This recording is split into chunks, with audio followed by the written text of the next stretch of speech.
Hello students, hope you all are good and studying well at your home. मैंने इससे पहले class लिया था जब आप लोगों का, तभी भी चैप्टर 4 से स्टार्ट किया था, लेकिन at that time only few students could connect on zoom class. तो मुझे टॉपिक रिपीट करना है. सिर्फ 5 स्टूडेंट कनेक्ट हुए थे उस दौरान और ये उन्होंने कितना समझा I don't have idea.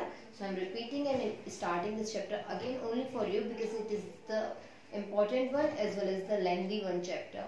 Now see, when we talk about chapter force, ऐसा नहीं है कि force शब्द आपने पहली बार सुना होगा. आप इससे पहले previous classes में भी force के बारे में थोड़ा पढ़ चुके हैं. आप जानते हैं कि force can change the shape of a body, force can change the size of a body. For example, आप लोग पढ़कर आए होंगे कि force अगर आपने लगा दिया कहीं पर तो like एक brick है, brick you know ईंट है, तो आप उसको फोर्स से उसको हैमर से फोर्स उसके ऊपर लगा देते तो उसके छोटे छोटे पीसेस हो जाते हैं, तो ब्रिक की साइज चेंज हो जाती है. नीडिंग ऑफ अ डो, आपके घर में मम्मी आटा लगाती हैं तो डो को नीड करती हैं, साथ साथ फिर उसके बॉल्स बनाती हैं और बॉल्स बनाने के बाद जब रोलर से, दैट इज बेलन, तो रोलर से जब रोलिंग पिन से, सॉरी बेलन इज रोलिंग पिन, तो रोलिंग पिन से जब उसे फ्लैट करते हैं तो उसकी शेप चेंज हो जाती है. तो यू नो कि force can change the shape of a body, force can change the size of a body. ये सब कुछ हम पढ़ चुके हैं, ये सब हमें पहले से आता है. यहाँ पे हम बहुत एक्सटेंडेड वर्जन पढ़ने वाले हैं फोर्स चैप्टर का, और साथ ही साथ हमें ये पता होना चाहिए कि फोर्स जिन स्टेट ऑफ बॉडीज पे अप्लाई होता है वो स्टेट ऑफ बॉडीज क्या होते हैं. अब बात आती है स्टेट ऑफ बॉडीज. पहली बात तो मैं बॉडी और ऑब्जेक्ट कंटिन्यूअसली इस चैप्टर के दौरान बोलूंगी, और दोनों एक ही चीज है. किसी भी ऑब्जेक्ट को, for example I am considering this marker, तो मैं कह सकती हूँ it is an object, it is a body. ठीक है, मैं कुछ भी कह सकती हूँ इसको. तो कंफ्यूज नहीं होना है कि कब मैम ऑब्जेक्ट बोल रही है कब बॉडी, बोथ आर सेम. तो मैं कुछ भी बोलूँ तो मतलब उसका यही होगा, I am considering some material, some matter. मैं कुछ मैटर या कुछ मटेरियल कंसिडर करके उसको ऑब्जेक्ट या बॉडी बोल रही हूँ. So now see, when you talk about force, तो आप लोग पढ़ चुके हैं पुश और पुल is known as force. Push जानते हैं धक्का देना, किसी चीज को पुश करना, किसी चीज को है ना पुश करना, that is, and पुल करना, खींचना. So push is opposite to you and pull is towards to you. Remember, push is opposite to you. जब आपसे opposite आप करते हैं that is push. जब आप अपने towards करते हैं that is pull. That is pull. So push और pull ये दोनों ही क्या है, फोर्स हैं. तो आप पुश कर सकते हैं किसी ऑब्जेक्ट को, किसी ऑब्जेक्ट को पुल कर सकते हैं, और इन दोनों ही केसेस में क्या अप्लाई होता है, फोर्स अप्लाई होता है. इन दोनों ही केसेस में फोर्स अप्लाई होता है.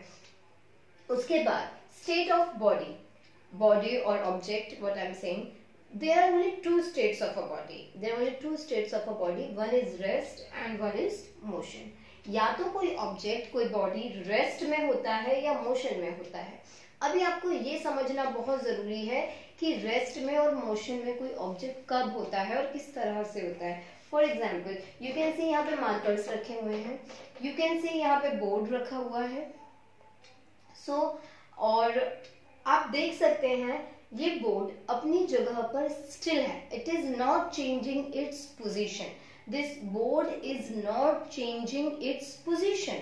These markers are not changing their position by themselves. ये markers अपने आप अपनी position को change नहीं कर रहे हैं. ये board as it is रखा हुआ है, ये अपनी position को change नहीं कर रहा है. ये wall as it is है, ये wall अपनी position को change नहीं कर रही है.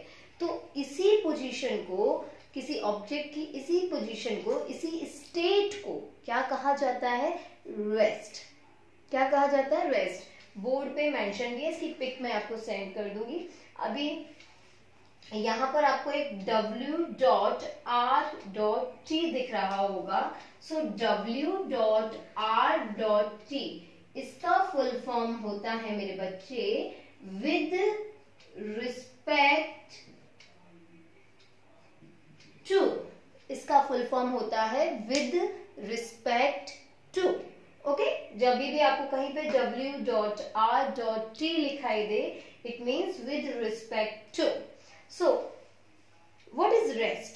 Rest is a state of a body. देखो किसी भी बॉडी की दो स्टेट हो सकती हैं, या तो कोई बॉडी रेस्ट में होगी या कोई बॉडी मोशन में होगी.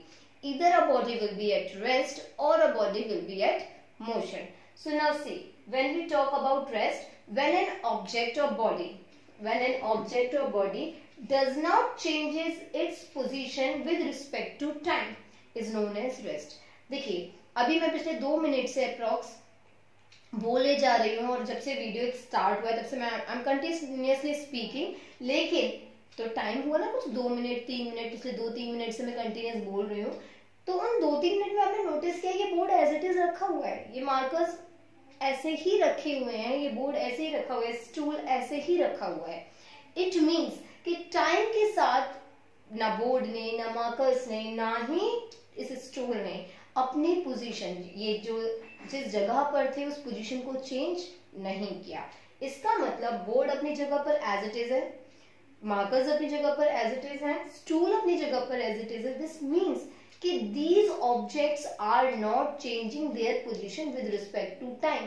टाइम के साथ ये ऑब्जेक्ट्स अपनी पोजीशन को चेंज नहीं कर रहे और इसी स्टेट को, इनकी इसी अवस्था को, इसी स्टेट को क्या कहा जाता है? रेस्ट। तो what I will say, what will be the state of board? I will say the board is at rest. ध्यान रखिए, रेस्ट के साथ एक प्रपोजिशन आप यूज करेंगे, that is at. So board is at rest, markers are at rest, stool is at rest. अभी मैं ऐसे बैठी हुई हूँ पिछले 2-3 सेकंड से। So now see, मैं इसी तरह से अगर बैठी रहती हूँ, so your ma'am is at rest. And now I'm not at rest.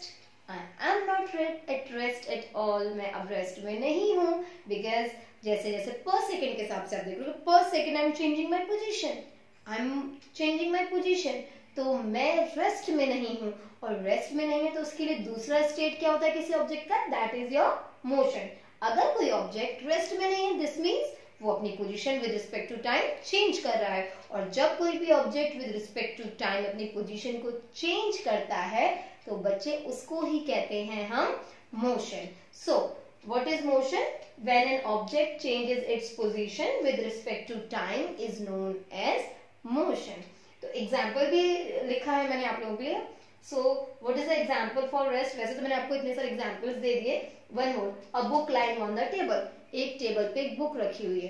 तो आप बताइए मेरे बच्चे, जब तक उस बुक को कोई मूव नहीं कराएगा वो book as it is table पे रखी रहेगी ना।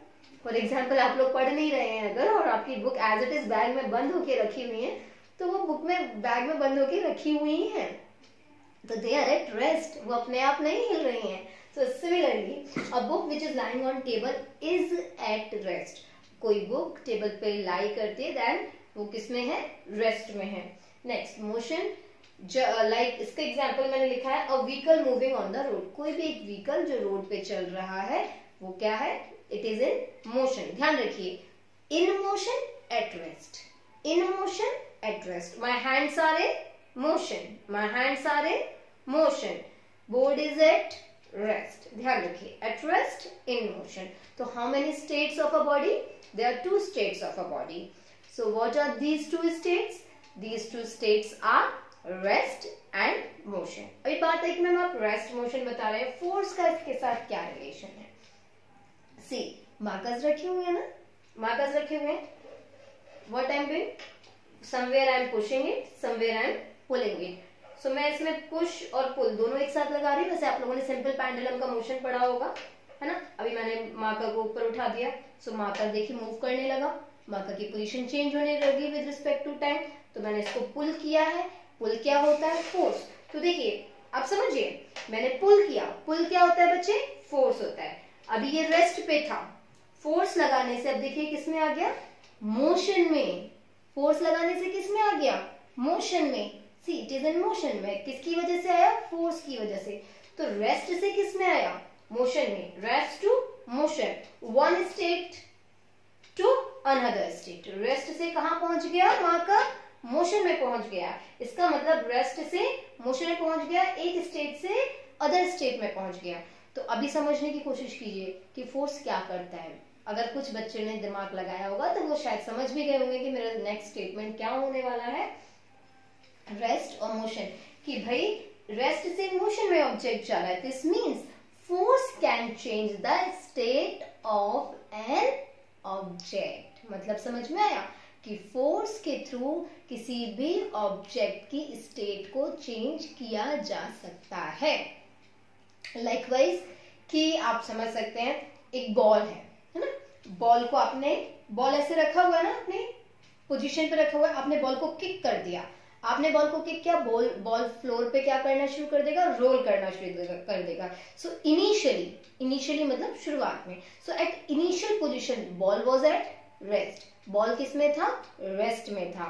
फिर बॉल किस में आ गया, मोशन में आ गया। बॉल किस में आ गया बच्चे, मोशन में आ गया, क्योंकि वो टाइम के साथ अपनी पोजीशन को चेंज करने लगा, तो मोशन में आ गया। तो सी आपने क्या किया, किक किया, यू मीन्स आपने फोर्स अप्लाई किया। क्या अप्लाई किया, what you have applied, you have applied force with your feet.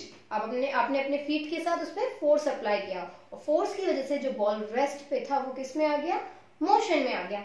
Similarly आप भाई बहन घर में खेल रहे थे, आप सिबलिंग्स जो भी है, सिस्टर ब्रदर सिस्टर आपस में खेल रहे थे, तो एक ने किक किया इधर से, वहां बॉल पहुंचा। अभी वहां पे बॉल पहुंचते ही उसने उसको इस तरह से टैप कर दिया, अपने फीट से टैप कर दिया, मतलब रोक दिया। तो इस तरह से टैप कर दिया, तो अभी हुआ क्या, जो बॉल मोशन में थी वो बॉल वहां पर रुक गई, है ना, वो बॉल क्या हो गई, वहां पर रुक गई। और जो बॉल वहां पर रुक गई बच्चे, तो उस दौरान क्या हुआ, सी पहले रेस्ट में थी, आपने किक किया, मोशन में आ गई, दिस मीन्स आपने फोर्स अप्लाई किया, बॉल किस में आ गई, मोशन में आ गई। उधर आपके सिबलिंग ने, सिबलिंग इज लाइक आपके ब्रदर सिस्टर जो है उनको सिबलिंग्स कहा जाता है। For example I have 2 brothers, तो वी आर 3 सिबलिंग्स, हम 3 सिबलिंग्स हैं। तो इसी तरह से नाउ सी कि वो बॉल जो रेस्ट पे थी, आपके फोर्स अप्लाई करने से मोशन में आ गई। उधर आपकी किसी सिबलिंग ने उसके ऊपर टैप कर दिया अपना फीट, और वो जो बॉल मोशन में थी वो रुक गई। दिस मीन्स वो किस में आ गई, that ball will come in at rest. So अभी हमने यहाँ पे क्या समझा, देखिए अभी तक तो आप लोग अपने क्लास 6, 7, 8 में आप लोगों ने फोर्स चैप्टर पढ़ लिया होगा, डैम श्योर आप लोग पढ़ चुके हैं, क्योंकि कोर्स में है, आप लोग पहले पढ़ चुके हैं। तो आप लोग जानते हैं फोर्स किसी भी ऑब्जेक्ट की शेप को चेंज कर सकता है, किसी की साइज को चेंज कर सकता है। आज हमने एक और चीज सीखी, force can change the state of an object. Force किसी भी ऑब्जेक्ट के स्टेट को भी चेंज कर सकता है। I think this is clear to you. उसके बाद ये आपका सिर्फ और सिर्फ बेसिक है। अभी बात आती है फोर्स, रेस्ट, मोशन। जब आपको समझ में आ गया तो आगे इसमें बहुत डीप है ये चैप्टर, जहाँ पे आप न्यूमेरिकल मतलब साइंस के अंदर आप मैथ्स जैसे क्वेश्चन सॉल्व करना सीखेंगे, तो उनके लिए ये चीजें समझना बहुत जरूरी है। कब बॉडी रेस्ट पे है, कब बॉडी मोशन में है। आप लोग मुझसे फर्स्ट टाइम पढ़ रहे हैं, because you were in 8th और आप लोग मुझसे कभी नहीं पढ़े हैं। तो अगर आप लोगों को कोई भी इश्यू रहता है मेरे लैंग्वेज को लेकर, वैसे आई होप सो मैं लैंग्वेज बहुत अच्छा यूज करती हूँ कंपैरेटिवली। सो अगर किसी को कोई इश्यू रहता है, या मेरे वर्ड्स, जैसे मैंने जो भी न्यू वर्ड्स आपके सामने यूज किए, I have given you the meaning of that also. मैंने आपको उसका मतलब भी बताया। उसके बावजूद अगर आपको कोई ऑब्जेक्ट या कोई भी ऐसा मेरा वर्ड होता है जो आपको नहीं समझ में आता है, you can ask me via message. लेकिन देखिए एक चीज का ध्यान रखिए, मैंने नोटिस किया बच्चे मैसेज करने में बहुत ज्यादा इंटरेस्टिंग है बजाय क्लास लेने की। अभी बात आती है इसके आगे हमने क्या जानना है। अभी हमें आना चाहिए 2 क्वांटिटीज होती हैं, फिजिकल क्वांटिटीज। हालांकि आप लोग फिजिकल क्वांटिटीज जैसा वर्ड पहली बार पढ़ेंगे, लेकिन जो बच्चे मुझसे इससे पहले जूम पर क्लास 5-6 स्टूडेंट ले चुके हैं, उनको पता होगा कि मैंने क्वांटिटीज बताई थी। There are 2 kinds of physical quantities, one is scalar and one is vector. तो वो बच्चे घबराए नहीं जिन्होंने नहीं लिया था क्लास, उनको आज पता चल जाएगा। And I will make my lecture in 2 videos in 2 parts. So this is my first part. अगर जब ये ओवर होता है उसी के बाद सेकेंड पार्ट आपको मिल जाएगा। Now see, physical quantities. Physical quantities. देखिए 2 physical quantities होती हैं, one is scalar and another is vector. One physical quantity is a scalar quantity and another is vector quantity. तो scalar quantity क्या होता है हमें ये आना चाहिए, ठीक है। अभी तो मैं सिर्फ इतना इंट्रोडक्शन दे देती हूँ कि स्केलर क्वांटिटी होता है आपका विथ मैग्नीट्यूड, विथ मैग्नीट्यूड। इसमें क्या होता है, magnitude as well as direction, magnitude as well as direction। Scalar quantities आप लोग कॉपी में बिल्कुल इसके नोट्स बनाएंगे चैप्टर के प्रॉपर तरीके से, तभी क्योंकि चैप्टर बहुत लेंथी है, इसमें डेरिवेशंस भी आएंगे आगे, तो आप लोगों को प्रॉपर नोट्स बनाने हैं। Now see what are scalar and what are vector quantities. लिख लीजिए definition. Scalar quantities are those physical quantities which have only magnitude but no direction। अभी आप लिखिए, आप कहेंगे मैम बोलना शुरू, मैं समझाती हूँ आपको। What are scalar quantities? Scalar quantities are those physical quantities which are having only magnitude but no direction। Example में लिखिए, डिस्टेंस, टाइम, आप लोगों ने आई थिंक लिख लिया होगा, mass, MASS, distance, time, mass. अब हेडिंग डालिए vector quantity. What is vector quantity? Those physical quantities which are having magnitude as well as direction. Those physical quantities which are having magnitude as well as direction are known as vector quantities। Example, displacement, write down the example of vector quantities, displacement, force, pressure, velocity, force, pressure, velocity, displacement। अच्छा, इसमें एक और लिख लीजिएगा scalar में, speed. आप लोग जानते होंगे, वर्ड तो सुना ही होगा, स्पीड। स्पीड आप स्केलर में लिखेंगे, वेलोसिटी आप वेक्टर में लिखेंगे। ये सिर्फ मैंने आपको डेफिनेशन बताई है। लेक्चर मुझे अपलोड करने के लिए इतना छोटा छोटा करके बनाना होता है, सो इसके जस्ट बाद आपको सेकंड वीडियो में मिलता है।